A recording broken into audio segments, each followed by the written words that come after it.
Hallo und herzlich willkommen zu einer neuen Folge von Frag Schuster.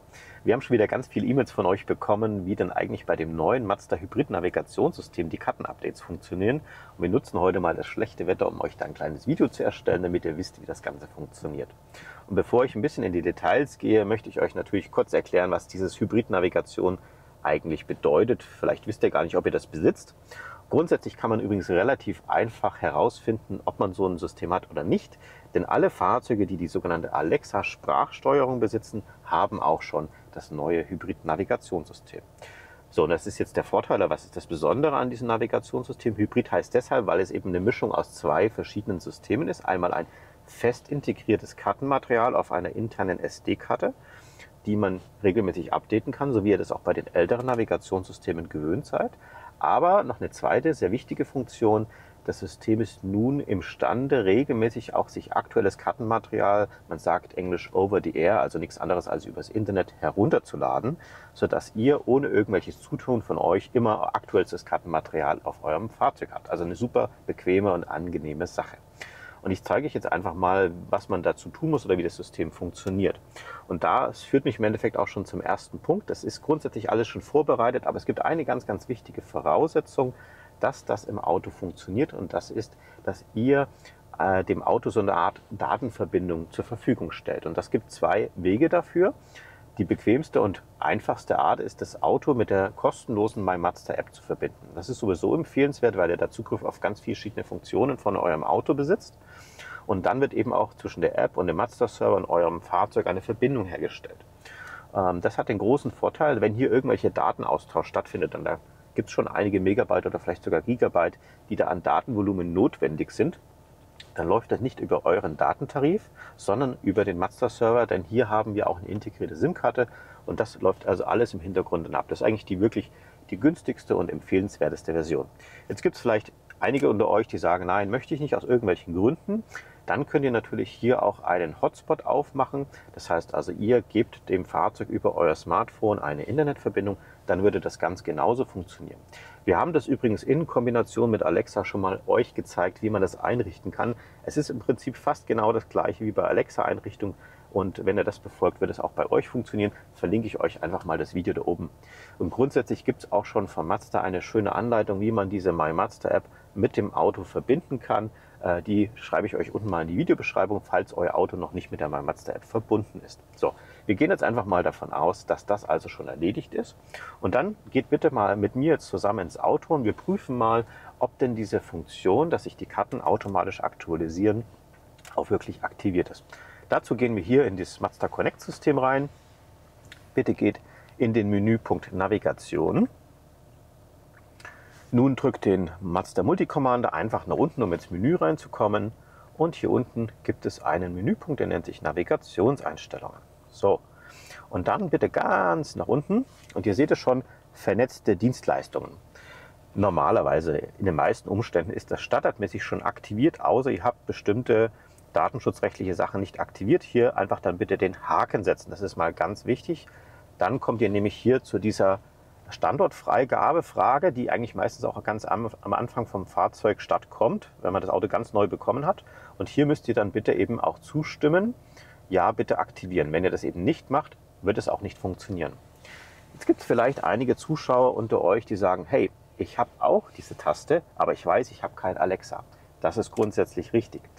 Diese Fahrzeuge ohne Alexa haben auch schon eine Online-Synchronisation, allerdings noch nicht in dieser vollen Version wie bei den ganz neuen Autos, sondern da werden nur die sogenannten POIs, das sind besonders interessante Wegpunkte, wie zum Beispiel Parkhäuser, Krankenhäuser, Restaurants etc., die werden dann tatsächlich schon online synchronisiert, damit die immer auf dem neuesten Stand sind, aber das Kartenmaterial eben noch nicht. Das können nur die Fahrzeuge mit Alexa.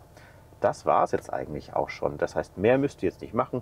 Seid ihr mit eurer MyMazda-App verbunden oder mit dem Hotspot, habt den Haken gesetzt, werden die Kartendaten nun immer regelmäßig aktualisiert. Und wie das ganz genau funktioniert, hat sich Mazda tatsächlich sehr viel Gedanken gemacht. Denn es gibt ja auch ganz, ganz unterschiedliche Kundengruppen in den verschiedensten Ländern mit unterschiedlichen Mobilfunkstandards. Und wir fangen mal bei einer typischen Situation an, dass es vielleicht Kunden gibt, die sagen, ich will das alles nicht. Ich möchte mein Auto möglichst nirgendwo mit was verbinden, möglichst autonom fahren. und keine Daten hergeben. Und auch für diesen Zweck muss es natürlich die Möglichkeit geben, Kartenmaterial zu aktualisieren. Das geht, weil wir haben die Karten ja auf unserer SD-Karte, die Kartenmaterial auf unserer SD-Karte. Das heißt, hier könnt ihr das Update ganz normal von zu Hause aus durchführen, wie ihr das auch in der Vergangenheit gewöhnt seid. Wie das funktioniert, verlinke ich euch hier oben, haben wir euch schon ein Video hochgeladen. So, das ist mal Punkt Nummer 1 für die eine Kundengruppe. Und dann gibt es die, die sagen, es ist mir vollkommen egal, ich will, dass das möglichst komfortabel und einfach ist. Die haben es mit der MyMazda-App verbunden und dazu muss man so ein bisschen die Logik des Systems verstehen. Mazda hat es folgendermaßen gemacht. Das heißt, sie haben einmal es nicht so gemacht, dass jetzt also, was weiß ich, irgendwann mal so ein Mega-Download kommt mit Hunderten von Gigabytes, die dann irgendwo abgespeichert werden, sondern das Ganze wird situativ relativ clever gelöst. Zum einen mal ist es ganz wichtig, dass ihr euch einen Heimatort einprogrammiert in euer Fahrzeug, das heißt, wo ihr tatsächlich wohnt.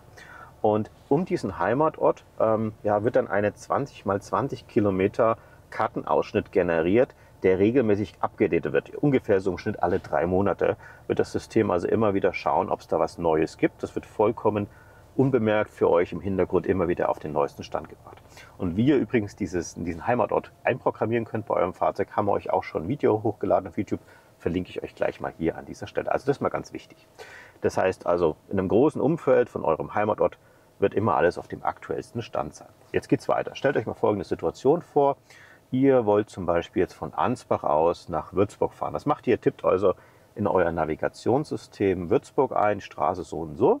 Und jetzt macht das Auto Folgendes, es fragt beim Kartenanbieter Server nach, hey, folgende Anfrage, will nach Würzburg fahren, ich habe das Kartenmaterial, was hast du?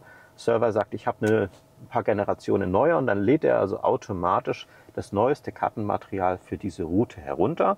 Und zwar außerhalb dieses 20 mal 20 Quadrates, dann in einem Abschnitt von 3 mal 3 Kilometern um die Route entlang. Also es ist wirklich eine angenehme Sache, sodass wenn man auch mal so einen kleinen Schlenker macht, dass das auf jeden Fall da auch immer auf dem aktuellsten Stand ist. So, das heißt also, ihr habt auf dem Weg nach Würzburg dann das aktuellste Kartenmaterial und das ist natürlich auch direkt auf eurer Karte dann schon mal gespeichert. Jetzt stellt euch folgende Situation vor, ihr kommt in einen Stau, müsst einen Umweg fahren. Was macht das System? Es berechnet natürlich eine Umleitung, wird wieder beim Server nachfragen und dann auch wieder hier das entsprechende Material runterladen, damit es auch hier bei der Umleitung auf den neuesten Stand ist. Das ist mal so das Wichtigste, was man eigentlich wissen muss. Es gibt noch eine richtig coole Funktion, die jetzt vielleicht nicht im Alltag so extrem relevant ist, aber trotzdem finde ich die nützlich. Stellt euch jetzt folgende Situation vor. Ihr wohnt in Ansbach, aber ihr arbeitet in Nürnberg. Und jetzt würde man denken, ja, wahrscheinlich gibt man da ja nicht dauernd das Ziel ein, man weiß ja, wie man auf Arbeit kommt. Es wäre ja nervig, wenn dann die Navigation die ganze Zeit mit euch reden würde.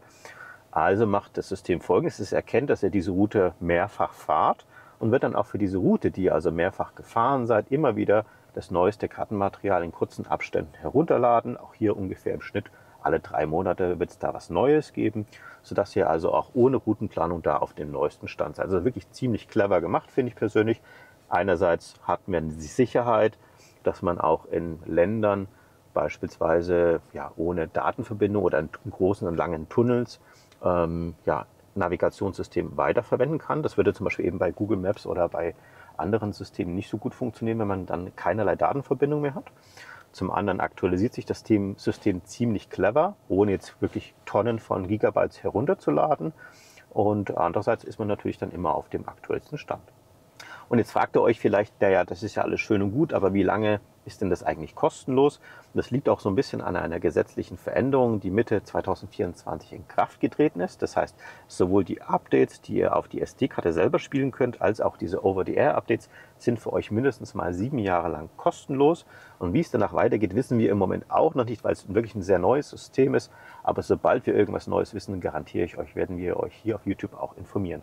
Und wenn ihr solche Videos übrigens nicht verpassen wollt, empfehle ich euch, unseren Kanal zu abonnieren. Drückt gerne auch die Glocke, dann kriegt ihr immer eine Info, wenn wir ein neues Video für euch hochgeladen haben.